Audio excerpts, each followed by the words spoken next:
Voilà. Aujourd'hui, je vais vous raconter l'histoire d'un mec.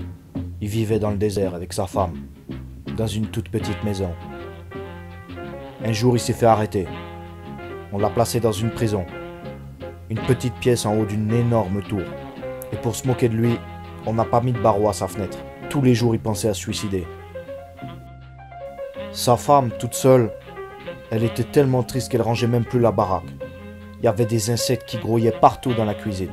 Un jour, elle était tellement triste qu'elle a décidé de l'aider à se libérer.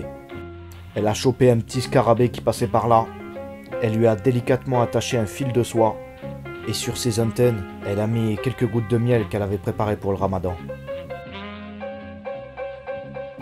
Le lendemain, elle est allée en bas de la tour où elle y a déposé l'insecte.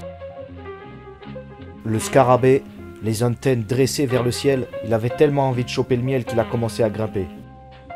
Il a grimpé, voilà, jusqu'à atteindre la fenêtre. Une fois arrivé à la fenêtre, le prisonnier l'a vu. Il a chopé le scarabée et il a retiré le fil de soie. Intrigué, il a commencé à tirer dessus.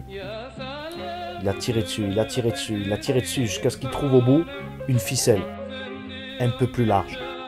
Il a continué à tirer dessus. Il a tiré dessus.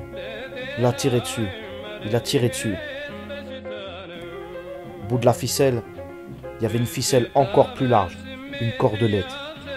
Il tire sur la cordelette jusqu'à découvrir qu'au bout de la cordelette, il y avait une vraie corde. Voilà, une corde que Simbad le marin, il aurait fantasmé de l'avoir. Il est rentré dans sa geôle, il a attaché la corde à son lit, et il a commencé à tirer dessus. Je te dis pas comment c'était solide. Il est descendu avec frayeur. À mi-parcours, il a cru que ça allait tomber, mais non. Il a continué. Il est descendu jusqu'en bas, et en bas, il y avait sa femme qui le regardait. Il a plongé dans ses yeux, et tous les deux, ils sont repartis dans le désert.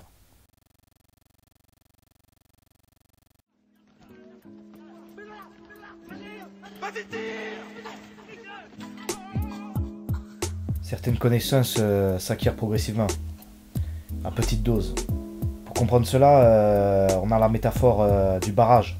Tu sais, le barrage qui empêche le cours d'eau de passer et dans lequel tu perces un tout petit trou.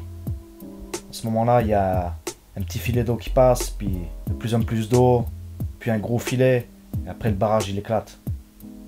Quand le barrage il éclate, tout ce qui était retenu à l'intérieur s'échappe. Comme dans la psychologie. Si tu gardes trop sur toi, et qu'il y a quelqu'un qui t'attaque, et qu'après tout se déverse. Mais dans les contes, il n'y a pas que la psychologie qui est à prendre en compte.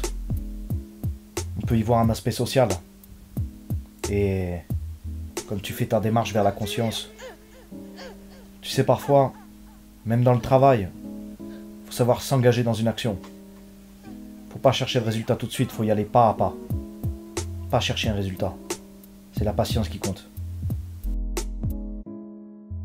Voilà, tout ce que je viens de vous dire en fait est contenu dans le livre La sagesse des contes de Jodorowsky.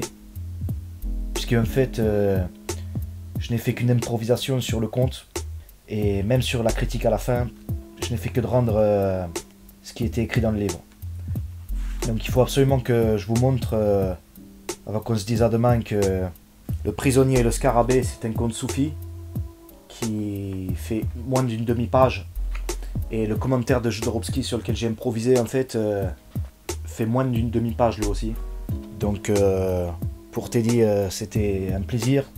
Et donc Teddy parlera plus tard de la notion d'improvisation. En attendant, je vous conseille vraiment de jeter un œil à tout ça. À demain.